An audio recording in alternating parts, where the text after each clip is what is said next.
सिरपसंदगी या मरित्सा की पहली जंग 1364 ईस्वी में उस्मानी सल्तनत और सर्बिया, वलाचिया, हंगरी और बोस्निया की मुतहिदा फौजों के दरमियान लड़ी गई। इस जंग में ईसाइयों की मुतहिदा अफवाज की क़यादत हंगरी का बादशाह लुई अव्वल कर रहा था, जबकि उस्मानी फौज की क़यादत उस्मानी कमांडर हाजी एल्बे कर रहे थे। इस जंग में उस्मानियों ने सर्बों और इनके इत्तेहादी फौजियों को तबाह करके रख दिया।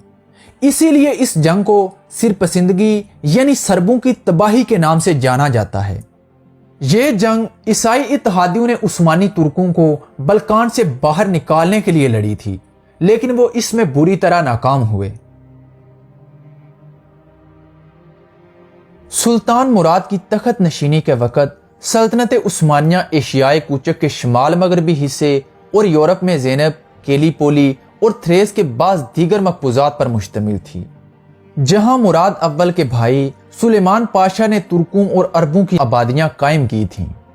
सल्तनत उस्मानिया का मजमूई रकबा इस वक्त 20,000 मुरब्बा मील से ज़्यादा नहीं था और आबादी भी 10 लाख से कम ही थी।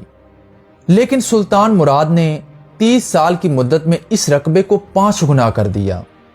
अनाने हुकूमत को हाथ लेने के बाद सुल्तान मुराद ने सबसे पहले यूरोप की तरफ बढ़ने का कसद किया, लेकिन अमीर करमानिया ने इस कदीम बगावत की बिना पर जो इसके ख़ानदान और आले उस्मान के दरमियान चली आ रही थी, एशियाई कूचक में मुराद के खिलाफ सख्त बगावत बर्पा कर दी, जिसे फ़रोग़ करने के लिए सुल्तान मुराद को यूरोप का कसद मुलतवी करना पड़ा और उन्होंने फ़ौरन मौके पर पहुंचकर बगावत को दबाया।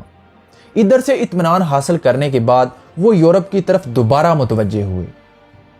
1360 ईस्वी में सुल्तान मुराद ने दर्रा दानियाल को अबूर करके फतुहात का वो हैरत अंगेज सिलसिला शुरू किया जो 1389 में इनकी शहादत पर ख़त्म हुआ। सुल्तान मुराद की तख्त नशीनी के वक़्त बाज़ंतीनी सल्तनत की हालत निहायत ही अबतर थी। इसके तमाम एशियाई मकबूजात पर तुर्कों का कब्जा हो चुका था और यूरोप में कुस्तुनतुनिया के अलावा सिर्फ शमाली थ्रेस और मकदूनिया और मोरिया के कुछ हिस्से ही बाकी रह गए थे। बाहमी अदावतों की बिना पर कोई भी ईसाई हुकूमत बाज़ंतीनियों का साथ नहीं दे रही थी। ये सल्तनत बिलाशुबा एक मसीही सल्तनत थी और तुर्कों का हमला मजहबी नुक्ता नज़र से नहायत ही खतरनाक था। लेकिन यूरोप में सलेबी इत्तेहाद की कदीम रूह तकरीबन फना हो चुकी थी और यूनानी और लातीनी कलीसाओं की शदीद मुखासमत ने इत्तेहाद की कोई गुंजाइश ही नहीं छोड़ी थी। इन हालात में सुल्तान मुराद ने दर्रा दानियाल को अबूर करके एक ज़बरदस्त फौज के साथ थ्रेस में कदम रखा और बाज़ंतीनी इलाके फतह करने शुरू कर दिए। 1363 ईस्वी में उस्मानी फौजों ने आगे बढ़कर अदरना पर भी कब्जा कर लिया और इसे मरकज बनाकर उस्मानी फौजें बुल्गारिया में दाखिल हो गईं। उस्मानी कमांडर लाला शाहीन पाशा ने बुल्गारिया में दाखिल होकर प्लोदिव के शहर को भी फतह कर लिया, जो कि कोहे बल्कान के जनूब में बाज़ंतीनी सल्तनत का मकबूजा शहर था। उस्मानियों की इन फतुहात के सामने बाज़ंतीनी बिल्कुल बेबस थे, लिहाजा मजबूर होकर शाह कुस्तुनतुनिया को मुराद से सुलह करनी पड़ी और सुलह के इस मुआहदे में यह तय पाया कि थ्रेस के जो इलाके बाज़ंतीनियों के हाथों से निकल चुके हैं, बाज़ंतीनी इन्हें दोबारा हासिल करने की कोशिश नहीं करेंगे और आइंदा उस्मानियों के हमलों में सर्बिया और बुल्गारिया की मदद भी नहीं करेंगे और इसके अलावा अनातोलिया के तुर्की उमरा के मुकाबले में वो सुल्तान मुराद की मदद भी करेंगे। ये सुलह का मुआहदा करने के बाद सुल्तान मुराद वापस अनातोलिया चले गए। यूरोप में सुल्तान मुराद का मुकाबला इस वक्त तक सिर्फ बाज़ंतीनी सल्तनत से था और दूसरी तमाम ईसाई हुकूमतें ये तमाशा खामोशी से देख रही थीं और किसी भी हुकूमत ने बाज़ंतीनी सल्तनत की मदद करने की कोशिश ही नहीं की। लेकिन जब उस्मानी फौजों ने प्लोदिव के किले को फतह किया तो मामले की सूरत हाल बिल्कुल बदल गई। ये शहर अगरचा बाज़ंतीनी सल्तनत के पास था, लेकिन यह बुल्गारिया में वाक़ था। इसकी फतह ने उस्मानी फौजों के लिए बुल्गारिया का रास्ता बिल्कुल खोल दिया था। तुर्कों के यूरोप में बढ़ते हुए कदम बिला आखिर रूमी कलीसिया के ज़ेरे साया हुकूमतों के लिए भी तरद्दुद का बास बने। अब तमाम ईसाई हुकूमतें ये देख रही थीं कि उनकी सल्तनतें भी खतरे में हैं। लिहाजा इन हालात को देखते हुए पोप अर्बन पंजम ने हंगरी, सर्बिया, बोस्निया और वलाकिया के फरमारवाओं को आमादा किया कि तुर्कों के बढ़ते हुए कदमों को रोकने के लिए अपनी फौजें रवाना करें। इसके अलावा जब 1363 ईस्वी में उस्मानियों ने प्लेदिव पर कब्जा किया था तो वहां का बाज़ंटीनी कमांडर भागकर सर्बिया चला गया था। उसने भी अपनी बची कुची फौज के साथ बुल्गारिया और सर्बिया का साथ देने का फैसला किया, जिसकी वजह से सर्बिया और बुल्गारिया ने बल्कान से उस्मानियों को वापस निकालने के लिए अपनी इत्तेहादी फौजें भेजने का फैसला कर लिया। पोप अर्बन पंजम की कोशिशों से वलाचिया भी इस इत्तेहाद का हिस्सा बन गया। इसके अलावा बोस्निया के बानू ने भी इस इत्तेहादी फौज की मदद के लिए अपने चंद दस्ते भेजे। इन इत्तेहादी फौजों की कुल तादाद 30 से 60 हजार के करीब थी, जिनकी कयादत हंगरी का बादशाह लुई अव्वल कर रहा था। लिहाजा सलेबियों की इस मुत्तहिदा फौज ने अदरना की तरफ पेश कदमी शुरू कर दी। सुल्तान मुराद अव्वल इस वक्त अनातोलिया में थे और उस्मानी फौज का ज्यादातर हिस्सा भी अनातोलिया में ही था। इस वक्त बल्कान में सिर्फ चंद सौ उस्मानी सिपाही थे जिनकी कमान लाला शाहीन पाशा कर रहे थे। उस्मानी कमांडर लाला शाहीन पाशा ने एक तरफ तो सुल्तान मुराद को कमक्का कहा और दूसरी तरफ अपनी फौज का एक दस्ता सलेबी लश्कर पर छापे मारने के लिए रवाना कर दिया। इन तमाम तर कोशिशों के बावजूद भी सलेबी फौज बगैर किसी मज़ाहमत के बड़ी आसानी के साथ दरियाए मरित्सा को अबूर करके अदरना के करीब पहुंच गई।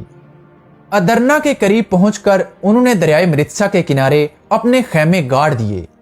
उनकी तादाद इतनी ज्यादा थी कि उनको यकीन था कि वो अदरना को फतह कर लेंगे, और वो ये बात भी जानते थे कि सुल्तान मुराद इस वक्त अनातोलिया में है और उसके आने तक वो शहर पर आसानी से कब्जा कर लेंगे।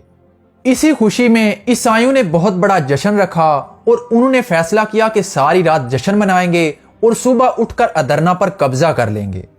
लिहाजा रात को जब ईसाई अपनी जश्न की महफिलों में मसरूर थे तो उस्मानी फौज ने हाजी एल्बे की कयादत में रात की तारीकी में अचानक इन पर हमला कर दिया। जब उस्मानी फौज ने सलेबी लश्कर पर हमला किया तो हर उस्मानी सिपाही ने 2 मशलें पकड़ रखी थीं। इससे उनका मकसद ये था कि सलेबियों को ये लगे कि उस्मानियों की तादाद बहुत ज्यादा है। लिहाजा उस्मानियों की ये चाल काम कर गई और सलेबी लश्कर में खौफो खिरास फैल गया। ज्यादातर सिपाही या तो नशे में थे या फिर सो रहे थे। उस्मानियों ने जब ईसाइयों पर अचानक से हमला किया तो ईसाई इत्तेहादियों को ये लगा कि सुल्तान मुराद अपनी फौज के साथ यहाँ पहुँच गए हैं। उस्मानियों के इस अचानक हमले में ज्यादातर इत्तेहादी फौजी तो मारे गए, कुछ चंद ही अपनी जान बचाकर भाग सके। भागने वाले फौजियों में से भी ज्यादातर तो दरियाए मरित्सा में कूद गए और कुछ डूबकर मर गए, और बहुत ही थोड़े सिपाही अपनी जान बचाकर वतन वापस पहुंच सके। इस जंग में मारे जाने वाले ज्यादातर सिपाही सर्बिया से थे। इस जंग के बाद बुल्गारिया ने भी उस्मानियों को खिराज देना शुरू कर दिया।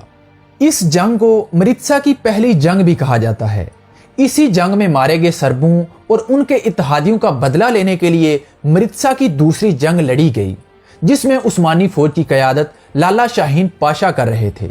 लेकिन उस जंग में भी इत्तेहादियों को इबरतनाक शिकस्त हुई। बाद मुअर्रिखीन के मुताबिक सिरपसिंदगी और मारित्सा की जंग दोनों एक ही जंगें हैं, लेकिन तुर्क मुअर्रिखीन के मुताबिक सिरपसिंदगी की जंग और मारित्सा की जंग दोनों अलग अलग जंगें हैं। और मारित्सा की जंग सिरपसिंदगी में मारे गए सर्बों और उनके इत्तेहादियों का बदला लेने के लिए लड़ी गई थी। लेकिन ये दोनों जंगें मरित्सा नदी के किनारे लड़ी गई थीं, इसलिए दोनों को ही मरित्सा की जंग कहा जाता है। सिरपसिंदगी की जंग को मरित्सा की पहली जंग और दूसरी को मरित्सा की दूसरी जंग कहा जाता है। इसके अलावा सिरपसिंदगी की जंग, जिसे मरित्सा की पहली जंग कहा जाता है, वो 1364 ईस्वी में लड़ी गई थी, जिसमें उस्मानी फौज की कयादत हाजी एल्बे कर रहे थे।